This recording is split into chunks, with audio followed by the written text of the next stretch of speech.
Okay, everyone. As always, I want to return to a few things. And again, thank you, Rabbi Kelman, for that.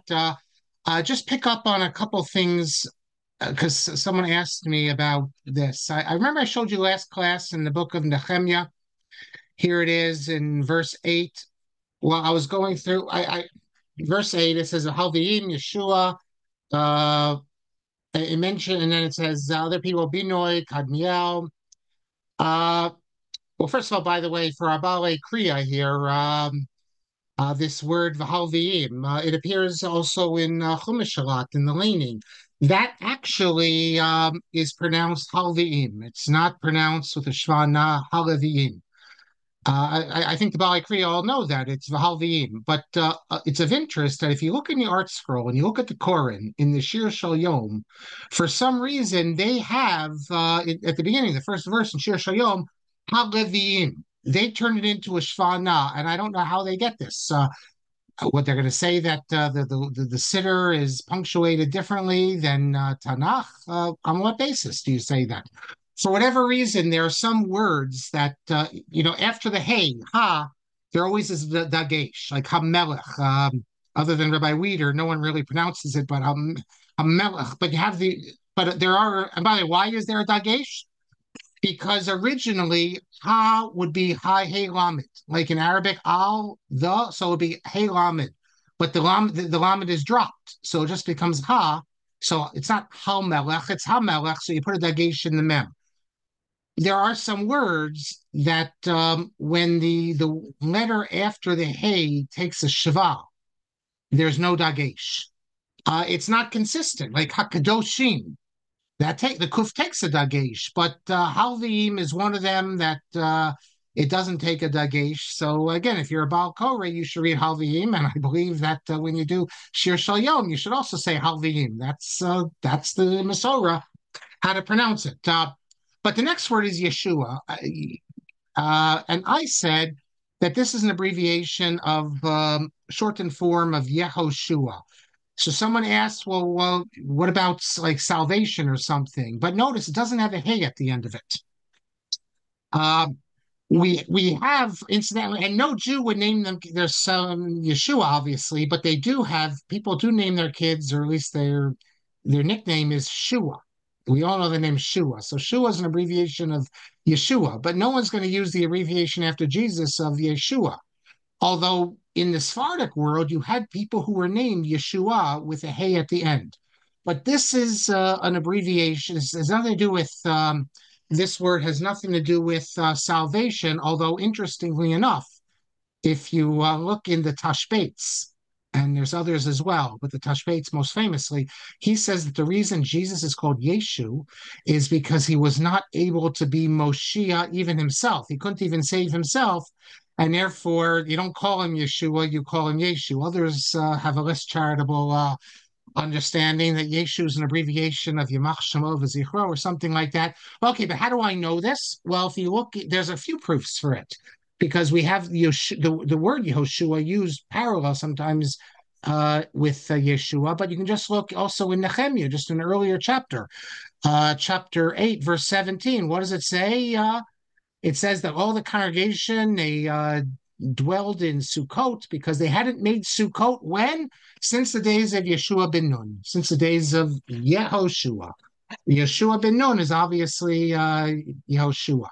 And this idea, by the way, that they didn't sit in Sukkot, I think I'll get to that in a second with something else, responding if I get to it today to Bezalel's comment. Um,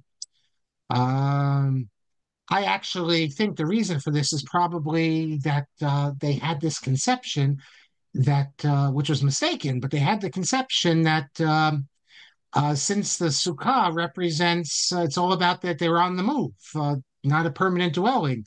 Once they come into Eretz Yisrael, now they have a permanent dwelling. What's the point of having a Sukkah? The whole point is when they're temporary dwellers. But of course, the mitzvah dafka is to have it even when we're dwelling where we are now.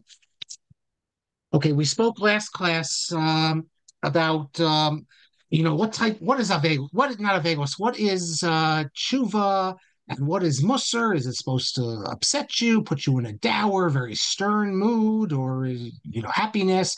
The distinction between the approach of the altar Slobodka versus others, and then I raised the issue of can an Avel learn Mussar? And we said the nafkamina, the practical difference would apply whether it was the sad sort of Mussar that's going to upset you or the happy stuff. And I quoted Rav Yosef.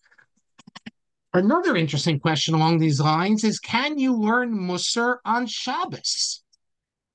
I mean, Shabbos is supposed to be a time of oneg, uplifting. So can you learn Mussar? So Rav Sternbach, in his Chuvas von Hagos, Volume 1, number 546, raises this question, and he quotes Rav Chaim Rappaport, one of the Gedolim of previous centuries, who quotes poskim she'asur lamod musar b'Shabbos mipnei musar mevi atzavus b'Shabbos asur li'asatzev, because it's musar brings unhappiness, and therefore you don't want to learn Mussar. You can't sit, have a Mussar shmooze also telling you how bad you are and how all the terrible things are going to happen. And he says this is questionable because the Vilna Gaon, and he's a descendant of the Vilna Gaon. In the Vilna Gaons, I have his Igeris here. Is the Vilna Gaon's famous letter. A lot of people only remember that he tells the women, don't go to shul, stay home because there's lots of lashon hara going on in shul. But he also says in the letter that this is when he supposedly when he's leaving to go to Eretz Yisrael. He says that I have in my possession in my house a number of books of Mussar it says in Moshon Ashkenaz. That means in Yiddish. He says, read them always. V'chol shekain b'Shabbos kodesh kadoshim lo yisasku el b'sifrei Mussar. He says to his wife and daughters, on Shabbos Dafka, that's the time you should read Mussar. So Rabbi Sternbach doesn't accept this, and he says that Sifrei Mussar, to learn Yiras Hashem and Midos Tovos, that's also a mitzvah on Shabbos. But I think he would agree that we're not talking about the sort of Mussar that upsets you. Incidentally, on Shabbos, as we know, we don't have regular yeshiva, regular learning on Shabbos generally.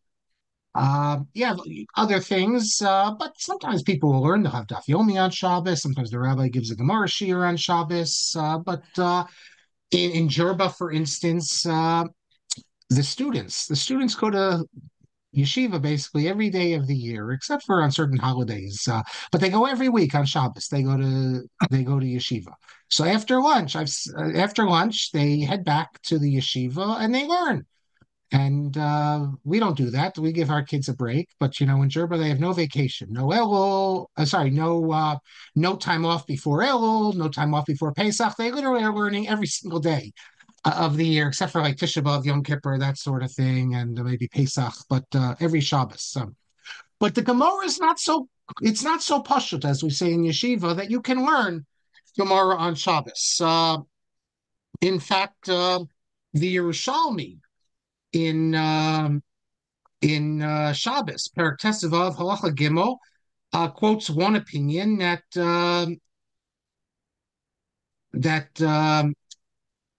you shouldn't. Hold on, where's it? Let me find. I have the Yerushalmi here. Yes, it's Rav Shulba Nachman. He says that Shabbos is only given. The rabbis won't like this, but this is in the Yerushalmi. Listen to this. This is Rabbi Chagai b'shem Rabbi Shulba Nachman. Lo nisnu Shabbosos yomim tovim elo la'achila u'shtiya. That's the point of the Shabbos and holidays, to enjoy and to eat and drink. And you're not supposed to learn on those days, Mikar Adin. You're supposed to focus only on achila and shtiya.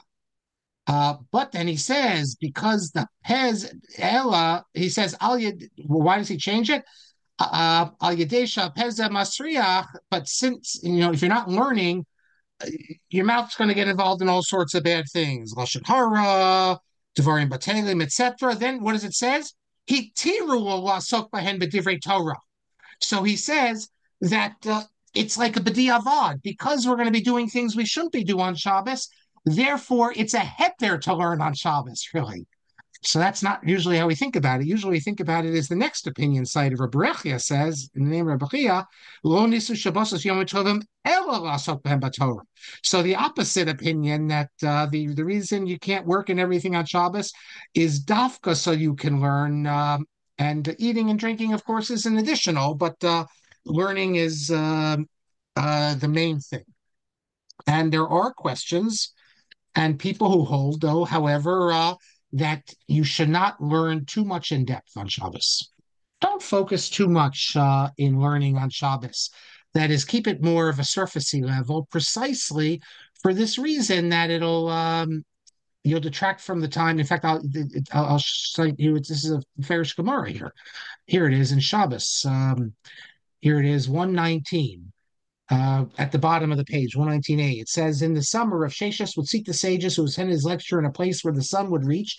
In the winter, he would seek the sages in a place where the shade would reach. He did this so they would stand quickly after the lecture ended and not engage in discussion, which would detract from the time devoted to delighting in Shabbos. Um,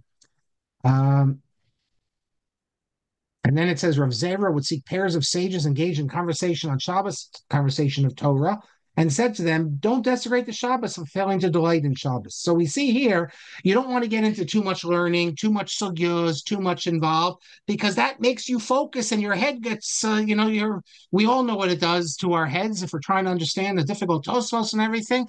And that's not what Shabbos is about. And therefore, like I said, we have this concept that people say you shouldn't learn in any significant way on Shabbos. Okay, I said last class that you couldn't get the Soloveitchik Heritage, the book by Meiselman, and Dove, thank you very much for sending me a copy of it. I'm very grateful. But as was pointed out for me, you can get it. It's just look at the price on Amazon. $247. Okay, you want to get it? It's expensive. When I said you can't get it, I didn't mean it's literally impossible to get, but it's very expensive. Although I saw on eBay you can get it for only $200. So those who really need to have the book, it is available. You can get it. I see it's already 8:45, so I'm going to hold off on the last two things about the Kuzari proof and also Moshe from Lakewood, your very interesting comment about. I'll get to that next class. I'm sorry I didn't get to it today. We will get to it next class, and if well, we'll definitely get to next class. I'll put it at the top of my things to do. Okay, let us pick up. We're in the middle of Slobodka, the second Mussar dispute. And those of you who want to check the sources later, you can look in Katz's book, Humus HaMussar, Humus HaMussar, page 266. I think the last thing I mentioned was that beginning in 1901, Big Machokas breaks out again, and the yeshiva splits into two separate sections. People sitting separately, just like in Punovich today. Two separate yeshivas, basically. And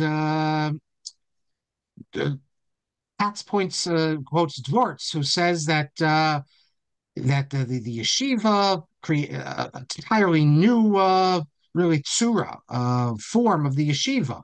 That the Sidarim of the yeshiva were weakened. Many of the yeshiva students, in particular those who were interested in this rebellion, they stopped coming to davening on time. They stopped focusing as much on learning. I will say though, this idea of being medakdek and davening, it's an old Lithuanian tradition. They would stay up to 2, 3 in the morning learning, so they wouldn't always be able to get up for a minyan, and it was regarded as acceptable in the Lithuanian yeshiva world. If you couldn't get up in time for minyan, they didn't look down upon you for that, because look, in the Lithuanian yeshiva world, like the Chassidim, at the end of the day, learning is more important than davening. We might have a problem with this hyper intellectualism that. Davening is something we do to get, but we have to get back to learning. That's the most important. But that's in the Lithuanian world. They say, in fact, Chaim used to daven very quickly. What is it? The Rambam says that they said to him, you're supposed to daven like you're counting money. Who says that? Like focus on it. And he said, apparently, well, I count money quickly also. I mean, I've spoken about that in the past as well. But and he says that the time of Mussar learning, this was almost mevatel. They almost were mevatel it, that you couldn't learn anymore because the opponents of it were making such a balagan and a problem. So what do you expect of the Alter Slobodka to do? Um, the first time this happened, what is it, 6 years ago or so, the Alter picks up with his loyalists and they leave the base medrash and they say, we're forming our own yeshiva, even though by all rights he should have kicked out the other people, even though they were the majority, but it was his yeshiva. But the Alter was the one always to flee from machlokas, and he said, fine, they want to have this sort of yeshiva, I'm leaving. He didn't do that this time, but he also didn't expel the troublemakers. Um, like was done in other yeshivas when you had rebels. And in fact, the administrators of the yeshiva, the other people involved in running the yeshiva, wanted the Alter to expel these students, but he refused to. Not only that, we have testimony that even the troublemakers, he tried to be nice to them, friendly to them, bring them close to him. In fact, one story that Dvortz mentions is that one of the main figures, central figures in the rebellion, remember, the rebellion isn't just against Mussar, the rebellion is against the Alter. They wanted to get rid of him. They didn't believe there should be a mashgiach. That's the Alter's job, to speak Mussar. And there he had another Mussar mashgiach with him. They didn't want him in there. So one of the opponents, he was called up for the army. And what do Jews in Russia do when they're called up for the army? They get out of it. That's what they would do, and they would through bribery, they would get a doctor to declare that they weren't healthy, they couldn't see properly. There was all sorts of ways. Kesef yana sakol. If you had the money, you could get out of it, and no Jew wanted to be in the anti-Semitic Tsarist army. So one of these, the student who's the leader in the anti-Mussar forces, he comes to the Alter, or I shouldn't say that. The Alter knows about this, and the Alter, the fact that this boy is the big troublemaker, the Alter doesn't care. He tried, and he got other people in the yeshiva, everything they could do to raise money, everything that's needed to be meshacher him, to exempt him from the army. Basically, he turned over worlds. Dvorah says, even taking money from the yeshiva itself, which was hardly rich, to help this student who, and by the way, Dvorah says that after this, despite the fact that the Alter did this for him, the student remained at the head of the opponents of Mussar. Matters get worse. Dvorah tells us that during the middle of the Mussar dispute, one of the anti-Mussar figures hits one of the loyalists, the pro-Mussar students, on the head with a stick. And if you find it hard to believe, like I said, I've shown you videos before. I don't need to show it again. You can go on YouTube and find it, or I can send it to you if you want. You can see the fight in Ponevezh, in which they threw chairs at each other and other things. Now, the fight in Ponevezh is only about power. Who's going to run the show there? And the students, of course, they have loyalty to different Rosh Yeshiva. I think a lot of it is if these guys were to go out and play a little basketball, have some outlets that young men need outlets, some exercise, do some jogging or something, then you wouldn't have this. But literally, these guys are not like American guys. You go to the Scranton Yeshiva right near where I work, and right in the back there, you have a basketball court.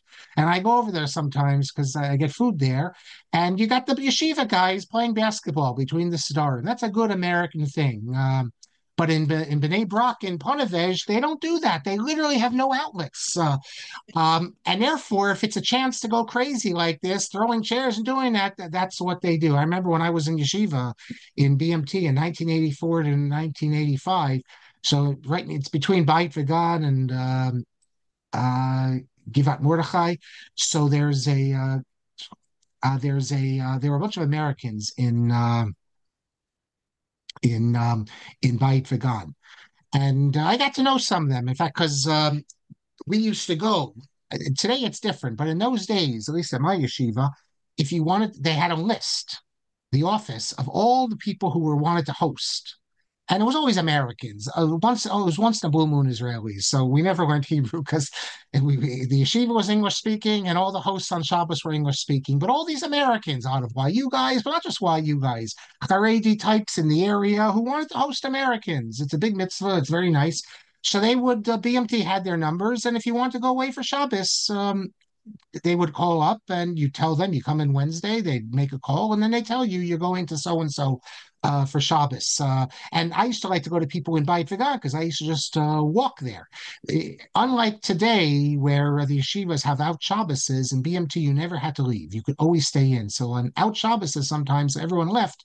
I remained. It was great. It was just me and the Gris Kolo guys, but it was very nice. Okay, so I got to know some of the people in Beit Vegan, and they would have like a basketball game, the Americans. These are American yeshiva guys types who are living in Israel now. So every Friday they get together and they'd have like a basketball game. I don't know where the basketball court is. By the way, it's a basketball court in the old city of Jerusalem, I can tell you, because my sons played on it. But so one of the guys mentioned, he said that the Israelis, because there's a number of yeshivas up there, like Israeli yeshivas, he says the Israelis regard them, and this is his language, as shkatzim. That is, the Israelis thought that all the American Haredim were shkatzim because once a week, Erev Shabbos, a few hours before Shabbos, they would get together and play some ball. And from the Israeli mentality, that's impossible. Okay, so one student hit another student on the head. And this happened, it says, on Erev Shabbos, and the whole this created the whole Shabbos. Everyone was up in all emotionally. This created all sorts of tension over Shabbos, and not only and what did they do? They brought the student on Sunday to the yeshiva and they surrounded him, the one who hit the other student, because they were afraid he would be tossed out, as many people wanted to toss him out, especially the other people. He says, when he says the Rosh Yeshiva wanted to throw him out, that would be Rav Moshe Mordechai Epstein. But they brought him to the yeshiva and they protected him.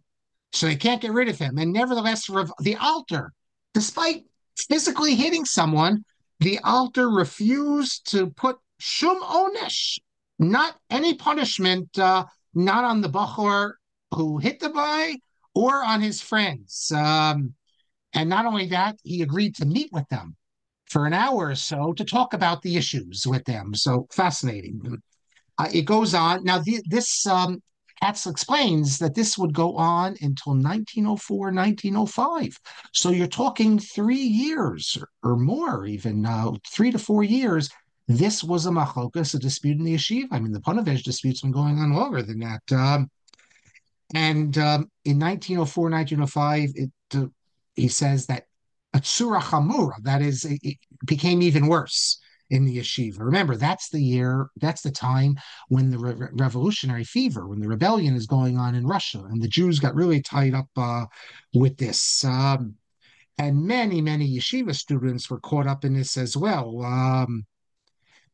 There were yeshivas, there were students in Knesset Yisrael, in Slobodka, who were active in the Russian underground, and they would go on the streets carrying the revolutionary flag. These are yeshiva students, and one of them, and this is what I mentioned last class, and Moshe from Lakewood got it. Shkoyach to you, Moshe from Lakewood. I asked which student, and he guessed it. Sidney Hillman.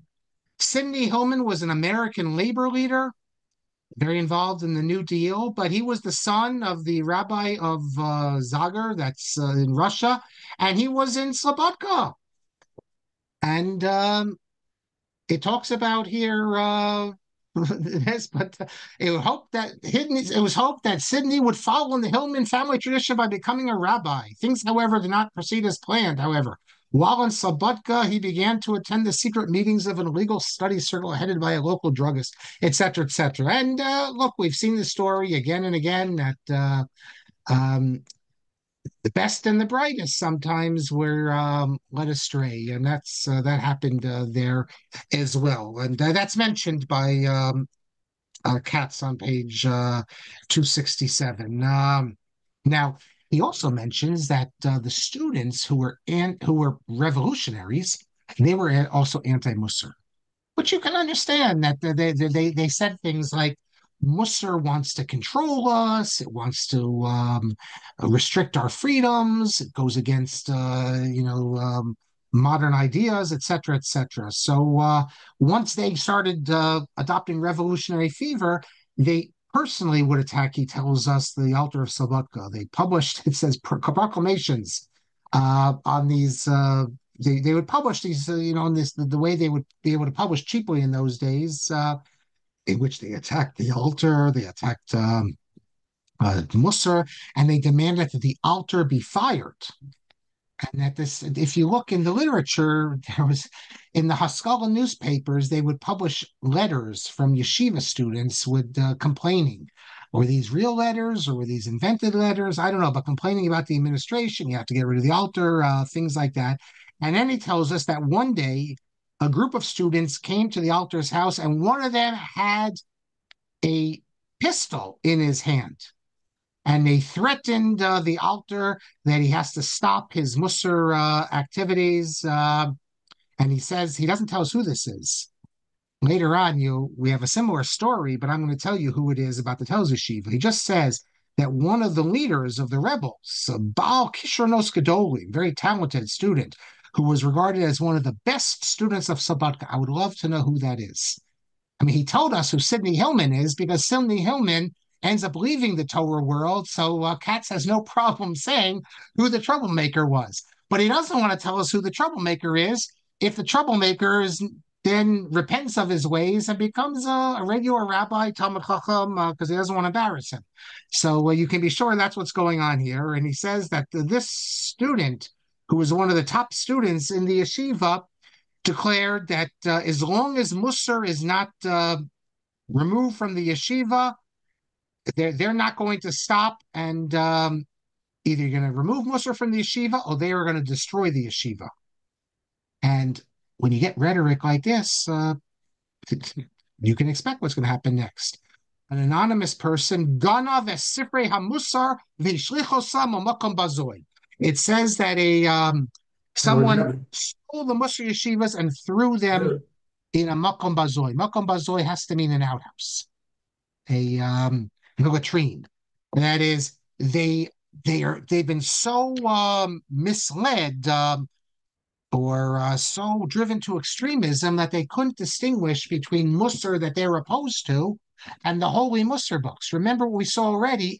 All the opponents of Mussar acknowledge Moshe Chaim Luzzatto's works are holy, and Rabbeinu Bachya's works. All these works are holy. The only issue was, how much time do you focus on it? Do you create a whole movement, a cut? Do you create separate base medrash? Do you need to have separate times?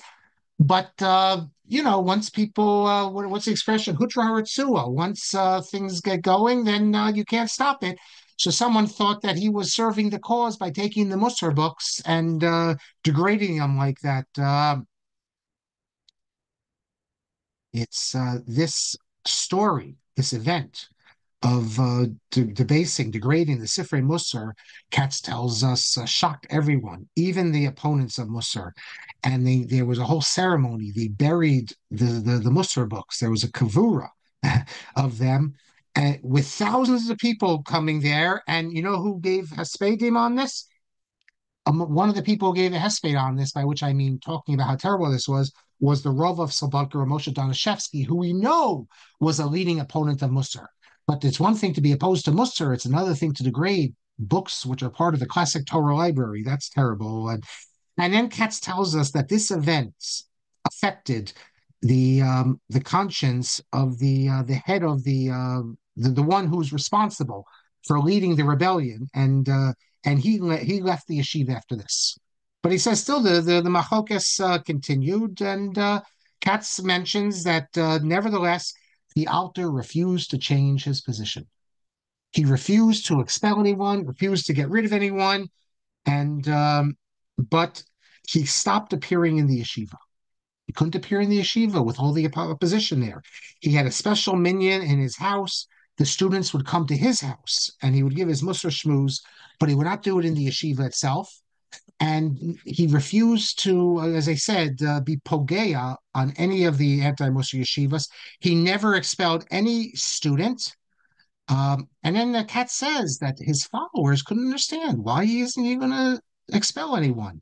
But later they understood, because through this method of tolerance, continuously forgiving them, he was, even though this went on for a few years, eventually the opposition lessened, and some of the students left the yeshiva, but some of the opponents of Mussar actually came to admire Rav Nosson Tzvi Finkel when they saw how he, to use the Christian expression, turned the other cheek. But we'll see next class, thank you, Moshe, that it's actually, is it a Christian expression? Yes, the Christians use it, but as we'll see, I mean, it's in Tanakh as well. So I want to talk about that expression, which uh, we always assume, we always associate with Christianity, turn the other cheek. It's from the Sermon on the Mount. But, and I mentioned last class that Rabbi Greenwald said that's dafka why in the Gemara you have stories about how the sages, that their bite is like, a strong bite, and you have to be careful not to offend the sages. They're going to get you, to show that we're not like the Christians, and that if someone offends you, you don't have to turn the other cheek. But we'll get to turning the other cheek next class. But he didn't. He turned the other cheek, and slowly by 1905, and this is also when the rebellion fails in Russia, the revolution. Um, it's it, it really declines the revolutionary fever, and once again, Shalom v'Shalva al Knesset Yisrael. On peace returns to the great yeshiva, the great Mussar yeshiva, and everything continues as it was. Uh, one more point before we move on, that Katz mentions that, first of all, from that point on, he says there were no more disputes until until the Holocaust. You never again had disputes over Mussar in the Slobodka yeshiva. Um, he he made certain changes after everything calmed down. Then the Alter said that it used to be before that only special students were allowed to enter his house and hear his shmuzin. Now anyone could come who wanted to come. And we understand beforehand he didn't want to take a chance on letting in the troublemakers, but now there are no more troublemakers. He let everyone in, and he also says that he's changed the content of the sichos, and now he mostly spoke about Elyonos Adam, the greatness of man, and how great is every masa tov and hirhor tov, etc., etc. He also says, Katz, that this approach of the Alter Slobodka also lessened the opposition to Mussar by the rabbis. Um, the fact that he would help the opponents of Mussar in their yeshivas. He would eventually, they started asking him to send yeshiva bacharim. He sent yeshiva bacharim, etc., etc. So everyone began to admire him. Even remember Rabbi Yitzhak Yaakov Rabinovich, or Itzel Ponevezher, who we said was one of the leading anti-Mussar figures, who had originally taught at Slobodka, and then he was one of the top signers of the document Laman Das, which said all sorts of terrible stuff about Slobodka Yeshiva. Um, when he was appointed Rosh, it was called a kibbutz, like a Rosh Yeshiva in Ponevez in 1908, who does he turn to? The Alter Slobodka. And the Alter Slobodka to send him yeshiva students, send him the best yeshiva students. And the Alter Slobodka could have said, "You got to be kidding. The way you attacked me," but he didn't say that, because that was 10 years before. And the fact that Vitzela Ponevezh turned to the Alter Slobodka is a recognition, even if he wouldn't say so outwardly, that he was wrong. And remember Rabbi Borstein? We spoke about Rabbi Borstein, the Rav of Tavrig, who was also, together with Vitzela Ponevezh, the leading anti-Mussar figure. When I say anti-Mussar, I don't mean like in a Reclaim Soloveitchik sort of way where it's an intellectual opposition to Mussar. I'm talking about personal attacks on the leaders of Mussar and on the students and everything they do. When he established a yeshiva, kibbutz bachurim, it's not a yeshiva, it's a group of yeshiva students who would study with him as super advanced ones. He turned to the Alter to send him students, and in 1911, the Alter sent him students. And it goes on. When Ramosha Soloveitchik, the son of Reb Chaim, was appointed Rav in Rasein, he was in Rasein and in Chaslovich, and then he comes to Warsaw. The Reb Chaim asked the Alter to send him students, and he sent him students. And and he established a yeshiva there. And even Knesset Beis Yitzchak, even the yeshiva that broke away, the anti-Mussar yeshiva in Slobodka, um, he tells us that the Alter never did anything against it. On the contrary, he was friendly to the students there. And there were students, he set up among those students chaburas to study Mussar. Uh, I don't know how happy Knesset Beis Yitzchak was, but it's true. In fact, Harry Austen Wolfson, the great Harry Wolfson, the expert in Jewish philosophy, the leading scholar in Jewish philosophy in the 20th century, he actually, before he went to Harvard, he was in Scranton. He went to teach in a Hebrew school in Scranton, one of these old-fashioned Haskalah Hebrew schools where you learned Hebrew and they met every day, Sunday, Monday, Tuesday, Wednesday, Thursday. Um, from there, he goes to Harvard. He was a student at Knesset Beis Yitzchak, but he recalled he would walk over to the Mussar Yeshiva, Knesset Yisrael, because that's where you could hear the Alter Slobodka. It was worth going over there. Okay, that's all I want to say from here in Pomosa Mussar with Slobodka. I just let me mention though the son of the Alter, which I mentioned last class. I think I might have said last class that the one exception was the Alter's son. Um, the Alter himself, if you read carefully in Tnuas HaMussar, actually, I looked. I wanted to be careful. I went online and I looked in the alt here Wikipedia. This is. Oops, hold on. I gotta share my screen with you. If if you look in the Wikipedia article on the Altar of Slobodka, it gives you his sons here, as you see, and then it says at the bottom, Ben Nosaf. He had an additional son, B'Shem Reuven. Reuven Lama Yeshiva Slobodka. He learned in Slobodka, but because he was involved in Haskalah, he was removed from the yeshiva by the um, Menahal Ruchani, that is, I guess you would say, the spiritual guy, the Mashgiach, that's what it is, but the lesser Mashgiach, not the top Mashgiach, without the knowledge of his father. That is, they got rid of Ruvain without his father's knowledge. And because of this, he went to America. And I told you that story that he went to America, and I don't know who his descendants are if he married. They're not in our world, the Torah world. Um, Now, the source that's given for this, if you look in the note here, is Tnuas HaMussar, volume 3, page 294. So I have that in the book here, and that volume deals with the Alter Slobodka. It's not exactly well. It says as follows. It says among the students who rebelled at that time was the son of the Alter, Ruvain. That is, he became a communist type or a revolutionary. And then it says that Hirchiku oso me'ayeshiva. That is not his father, but they separated him, pushed him out of the yeshiva. And it says, the Alter, Hitzta'er outside Kol Yamav, that he regretted this all his life. Now, it's hard to see how. It's his yeshiva, it's his son. It's hard to see how the second in command could get rid of the son of the Alter without the Alter's permission. Unless what happened is that he spoke to this Ruvain. He said, "You're causing your father great pain. It's terrible. It's untenable. Your position here. You really need to leave."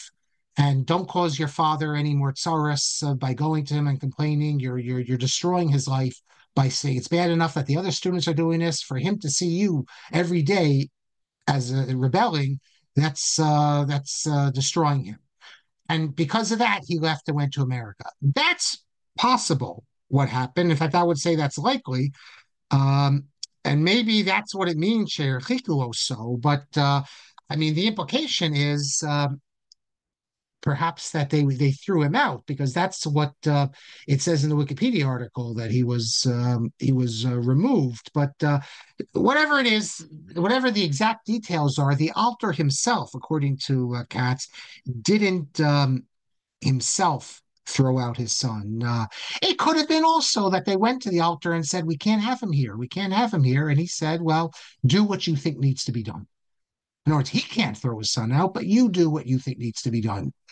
And of course, he's very upset. But what can you do? That's also perhaps likely.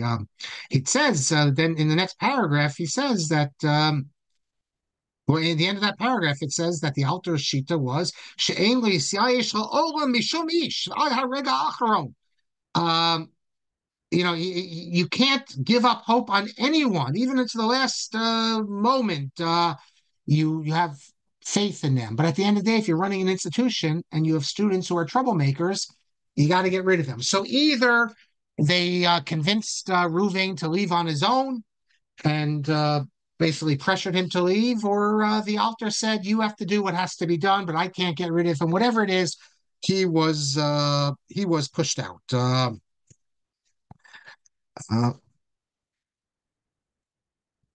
Now, a couple other things about Slobodka before we move on to tells. When you deal with these students, these rebellious students, the students caught up in revolution, let's not forget, and I mentioned this before, but let me just elaborate a little bit, that having a whole Mussar regime there, and it's not just the Alter, it's his assistant, it's others they have, watching the students carefully. They tried to watch Rabbi Yaakov Weinberg. They wanted to put a spy in Rabbi Yaakov Weinberg's room. Um, no, they wouldn't. Yeah, they wanted to put a spy in Rabbi Yaakov Weinberg's room to make sure that he wasn't reading Haskalah stuff. But that's part of the problem.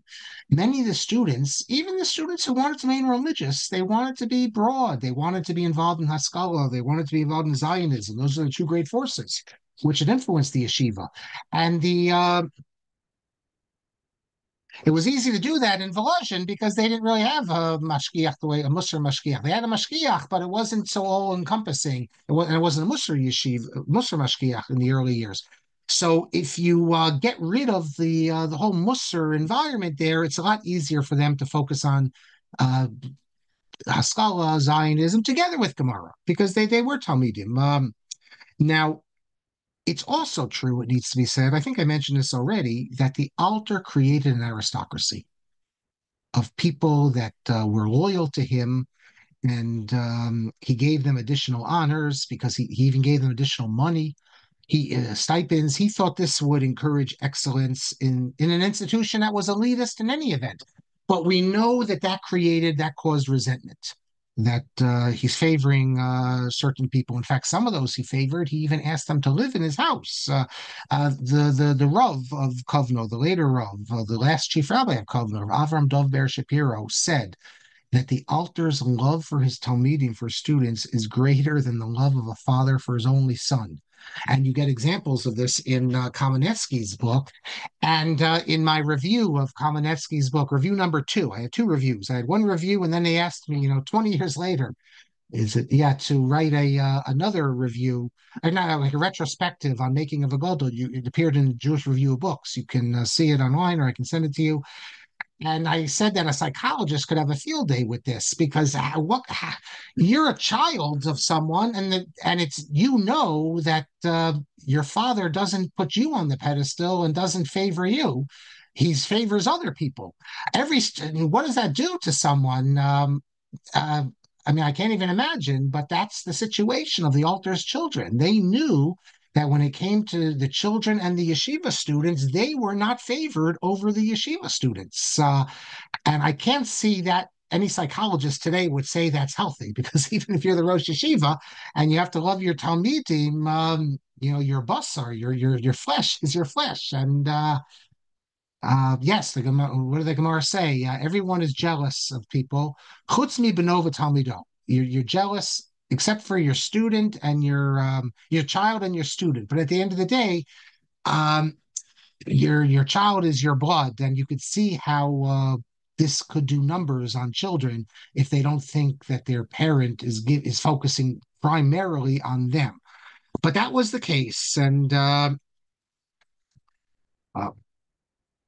what Rabbi Yaakov Weinberg um, he discusses the second dispute, but he doesn't go into it in the detail that he should. So, for example, he doesn't tell us in his published writings. We only have in his private writings that he was persecuted. When I say private writings, I mean we have a letter. A letter actually he wrote to Dov Katz.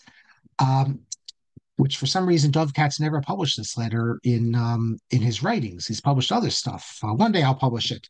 In a private letter, he revealed that he was persecuted by the opponents of Nossi Finkel. He was so close to the altar that the opponents of Mussar persecuted him as well. They were jealous, he says, of the honors. The altar gave him great honors. The altar of Slobodka is predicted. I heard this from Rav Yaakov Chaim Sarna, the son of Rav Yecheskel Sarna. In other words, the grandson of the altar, who would have heard it from his father, that the altar predicted that the Sridi Yesh Rabbi of Weinberg would be the Gadol Hador, the undisputed sage of the generation. Now, it never happened, perhaps for the personal issues that the Rabbi Weinberg went through, which to a certain extent the altar was responsible for. The altar was the one who told Rabbi of Weinberg to marry this girl, the daughter of the Rav of Pilvashuk, who the altar and Rabbi Weinberg's parents, but I don't know if he would have listened to his parents, but when the altar said to marry her, because then you get the shella, the position. The father of this girl in Pilvashuk, the city, died, and he had a 17-year-old daughter, and if you marry the daughter, you get the rabbanos. So it's a good deal. So, and it's we understand why the community would do this, because rabbinic contracts in Eastern Europe were written that if the rabbi dies and there's a widow, the community still has to support the widow. That is, she has a house, they have to keep, she can remain in that house. These are poor communities. Otherwise, they have to keep her in that house, and then they'd have to buy a new house for a new rabbi coming in. This way, if Rabbi Yaakov Weinberg marries the daughter of the previous rabbi, he's going to move into the house that the community already has provided for the previous rabbi,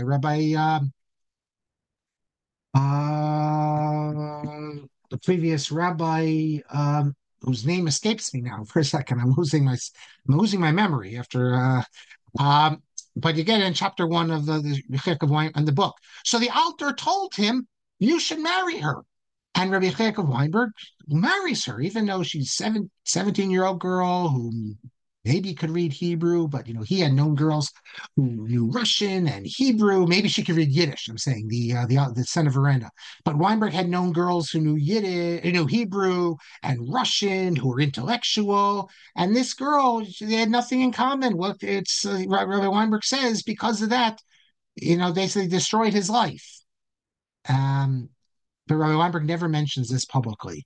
But he was forced into this marriage by the altar, and it really, to a certain extent, destroyed his future prospects. Um, but look, if the altar is the altar and he tells you to do it, you listen to him. Rabbi Weinberg tells us that, quote, they nearly put me in chayrim, not permitting any student to study under me. This deprived me of my income. Since in those days, he says, the major source of earning from advanced students was tutoring less advanced students. In other words, so they told everyone the younger Bachrim, not to study with Rabbi Yaakov Weinberg. One of his students, by the way, his younger Bachrim was Rav Cutler, incidentally. But they told the students not to go near this Yechiel Chekhanov. They called him Yechiel of Chechanovitz, the Rabbi Yaakov Weinberg. So that took away income he had. Before we move on to tells, there's one other thing I saw in this book, which I love this book about the Mussar, about Slobodka Chevron Yeshiva by Shlomo Tikashinsky. On pages 55 and 56, he says, actually. No, I don't actually. I don't know nothing else to report here. I've said everything, except that he mentions that after mentioning the throwing out of the yeshiva of the altar's son, Ruvain, who then went to America, he says that Dov Katz, when the altar, Dov Katz reports that when the altar came on Aliyah in 1925. He tried to figure out a way to create a kesher, a connection, and bring him to Eretz Yisrael, but it never happened. Uh, in the note here, he says that he died young, but he had a family, and he says that Rabbi Finkel's granddaughter mentioned to him that Rav Yitzchak Sher, who was later Rosh Yeshiva of Hebron, met with Ruvain, the son of the Alter, when in the 1930s, when he came to America to raise money. Um, Rabbi Sher is the son-in-law, the other son-in-law of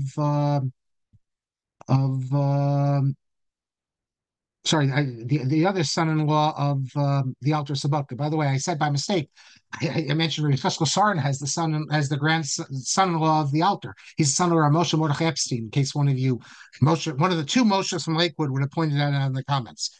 But he, okay. We still have 2 more minutes before I go to the questions.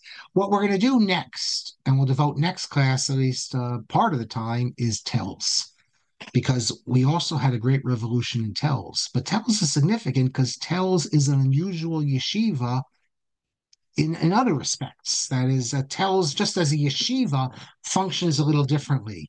We'll talk about who led the rebellion against Mussar and tells, and you'll see why Rev. Um, in fact, I, I'm curious. Well, it's known because you can't cover it up because the sefer that everyone uses to talk about tells mentions who the leader of it was. So, but I sort of think that had it not been revealed by Rabbi Yerucham Varhaftik in his sefer, as I'll mention, I think maybe that it would not be mentioned by anyone else. And I have to check to see. We'll see next week whether it's mentioned who's the troublemaker in Tells next class. But now let me just get the questions. I'll make a note of this. Just a hint for those. Um, I gave you a hint last class about Hillman. The nephew of the troublemaker in Tells, his nephew is a Nobel Prize winner. So, and feel free to put it in the chat. I don't care because we'll get to it next class. The nephew, who's the Nobel Prize winner, of course, was completely irreligious, atheist, the whole bit. But that was the 20th century, 19th century. Thank you all, Rabbi Dove. Thank you very, very much. Um,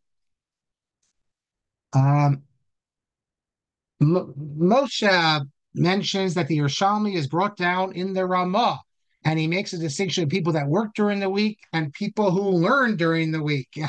But yes, thank you. Which I do not recall that Ramah, although I've learned that Simon, I know. But um, whether that's what the Yerushalmi means or not, but you can make it makes sense. Moshe also says, I believe the Maitre Eloy, when he first saw American Bahrain playing ball, he started crying because he couldn't understand why they couldn't have the same outlet back in Europe. Yes, it's a famous story.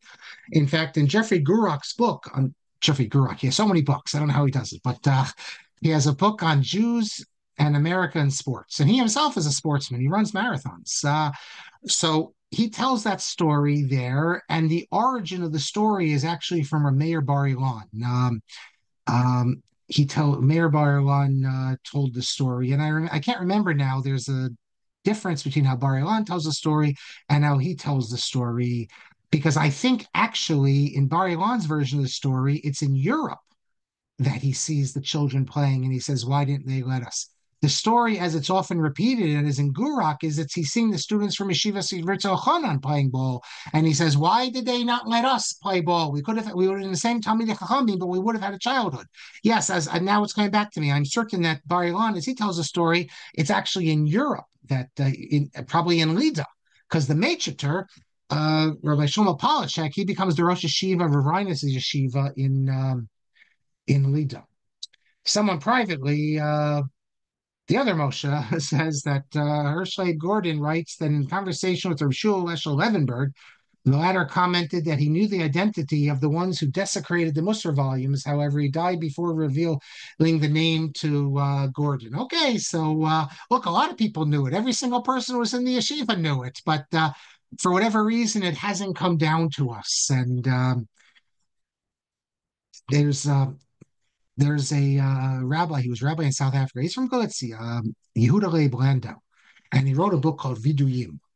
And in there, he was chief rabbi of South Africa, and he was a great Hebrew poet. But he has a book, and he refers to certain people negatively in code. This person, that person. So I have a letter from someone to him asking him to reveal who are the people. And he actually reveals a number of them. One of them he says, I can't say because it's an important rabbi and I can't tell you. But the others he revealed. So sometimes it's tricky to find out the answers. Moshe says, how do Robertson's views on Mussar coincide with his position at Mer Khazarav? His position at Mer Khazarav had nothing to do with his view at Mussar. The reason he got the position at Mer Khazarav is because he was from his method of learning Torah was as they say before Matan Torah.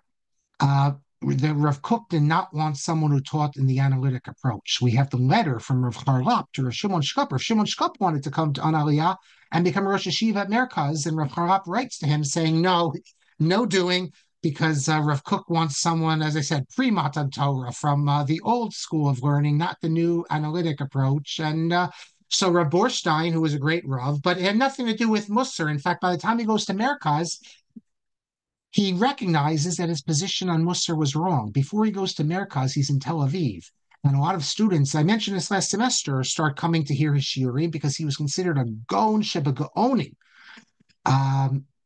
Him and really, in his day, him and Ravitzel Eponovej were considered, I think, the greatest Eluyim, the greatest Machadshim in Lita. Now people haven't heard of him, and of course we say Reb Chaim. Kamenetsky records that they asked Reb Chaim, who's the greatest they asked Reb Chaim, who are the greatest Machadshim, and he says the greatest one is I forget now. Basically, the upshot of the story was that the Reb Chaim saying, I think this is what he says, the only one he acknowledged was greater than himself was Rav Itzla Ponovich, who, as I recall, they learned together B'Chavrusa.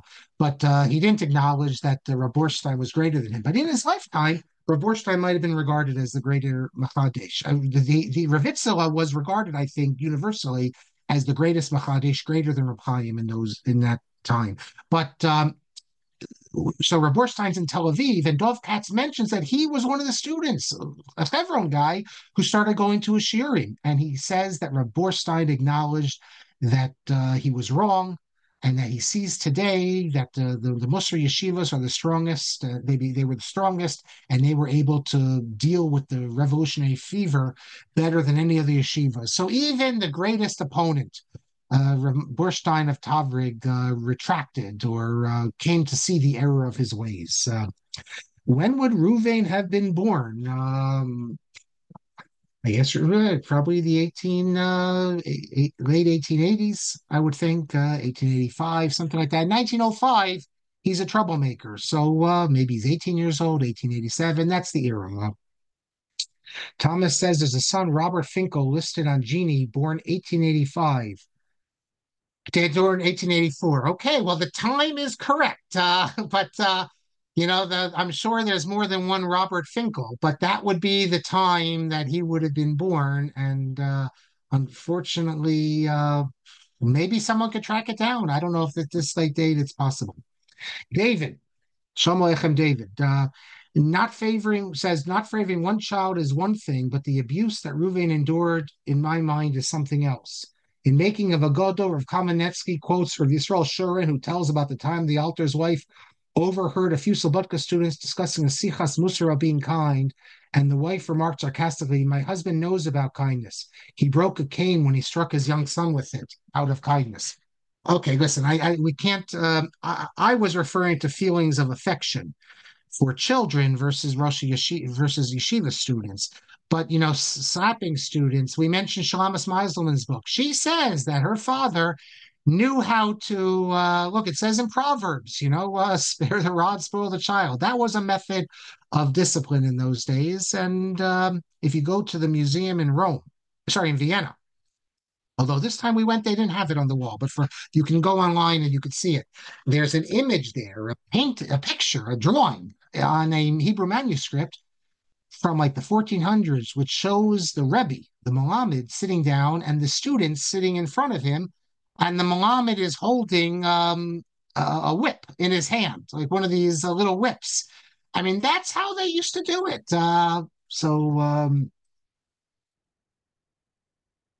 Someone asked me to hold up the sefer I showed. I think it's probably this is I think the only sefer I showed today.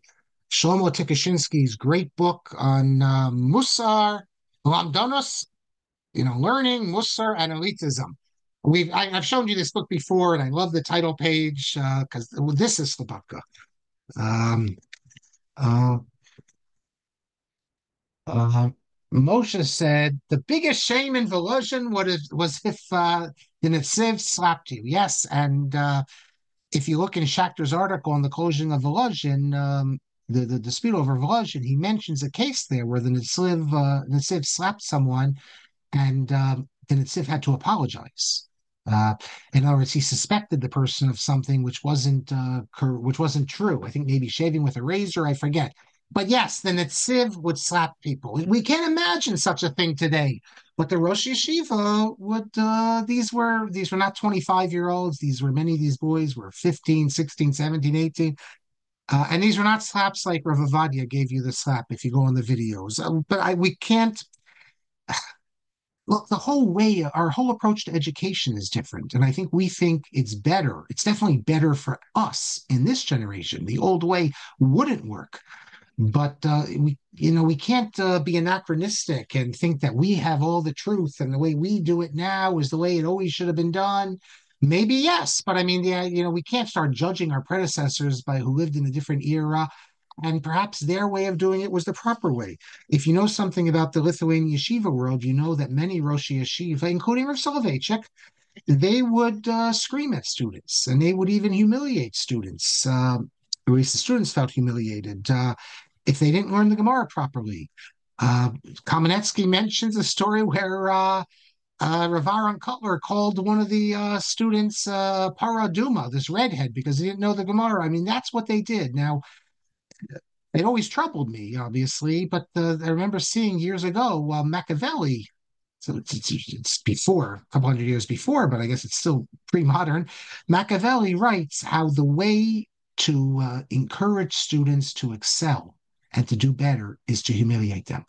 That is, embarrass them. If they don't know, if they come to school and they're not prepared, you embarrass them, and that will encourage them in the future to do better.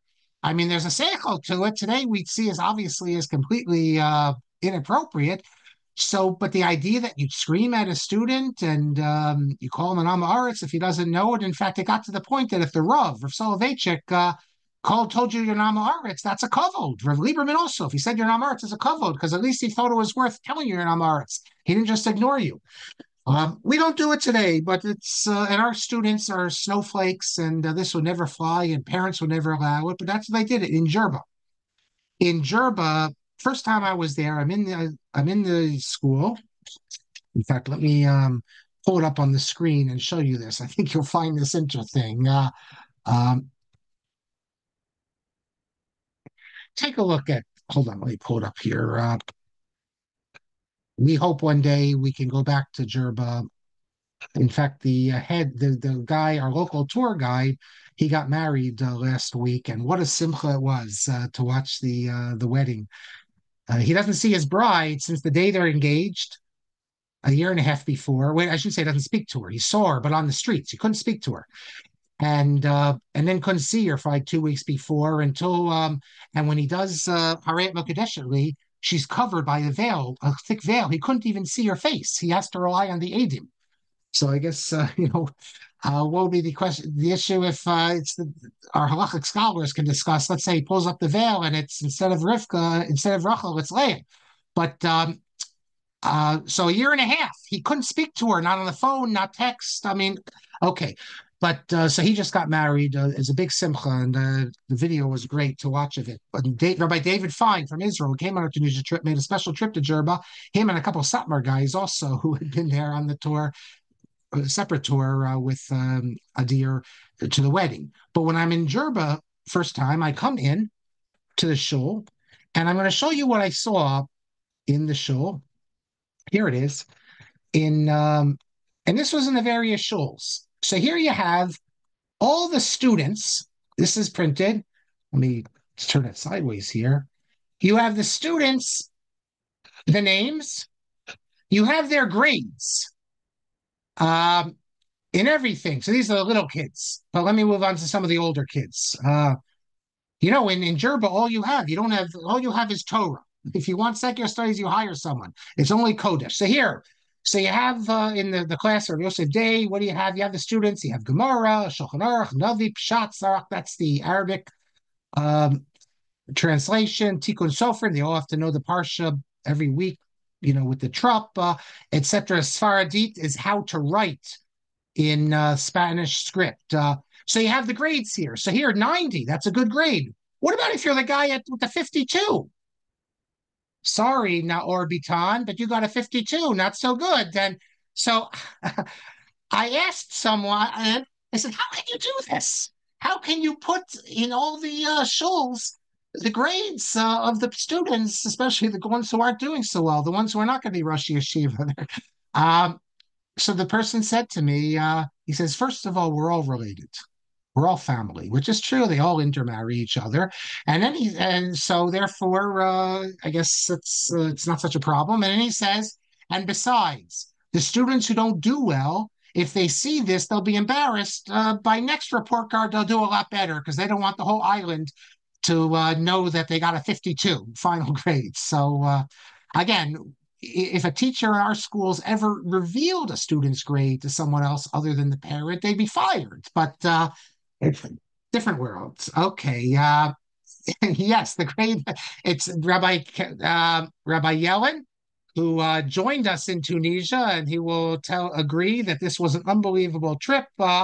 They do say the name of the father. Now, I think the reason they say the name of the father is because there's a lot of Haddads and a lot of Bitans, and you don't want to confuse them. So you say the name of the father, then you know who got the 52. Okay, thank you all for coming out tonight. Rabbi Kelman. Yes, that's I can tell you as a teacher, you said it. You ever reveal a mark, you're finished. Reveal a comment, they say, but you also on the range you have the Rogachover. You know the famous story when Yosef Berg went to visit the Rogachover. You know that the Rogachover used to insult people left and right. So apparently, Yeah. I heard the story when Yosef Berg was young. He wanted to go meet him. He was a super genius, and they warned him. He insults people, and just be ready for that. So Yosef Berg went there, met them for half an hour, and he finished the meeting. And he said he didn't insult me at all. He said no, he asked the Rogachover. They told me you insult people. Well, you didn't insult me. He says I only insult Talmidei Chachamim. So that's the story I heard. But Yeah. anyways, okay. So So all next right. week, tells. Next week, you move to tells. The Yeah, last yeah, yeshiva yeah. we're going to do. I'm Yes. sorry. That's The the last last issue. yeshiva we're going to do is tells. Okay, that's fine. That's fine. Okay, everybody. Tomorrow, Marty Lakshin finishes his series on Slichot, history, geography, and theology of Slichot.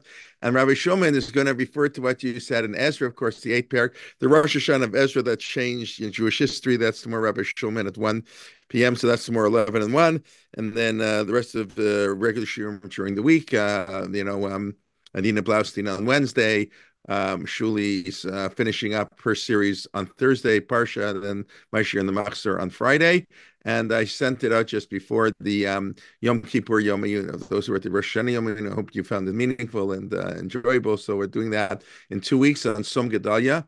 Got nothing else to do on Som Gedalia. So anyways, but we'll have our Yom Kippur Yom Ayun, 7 speakers. I think it's a great lineup. And okay, we look forward to seeing you. All right, everybody, we should hear good news. It's and Mazel Tov again to Marc and the family. And okay, everybody, be well. Thank you, Lila Tov. Rabbi Kelman, Yes, who is the guy whom the Rogacher did not insult? Yosef Berg. I heard the story. You know these stories. You mean Yosselberg? Yosef Berg was the politician for 50 Yeah, I years know in it. Naphtali. He lived in the same street as I lived in Leipzig. He lived in the same street as what? In Leipzig, he Ah, eh, oh, okay. as I was Okay. born. I mean, Yosef Berg was quite an interesting guy, and but apparently he learned yeshiva. He wanted to meet him, the Rogachover, and they asked him, "How come you didn't insult me?" Like That is so. a fascinating story. Thank you so much. Okay, what can I tell you? Anyways, yeah. All right, everybody, Lila Tov.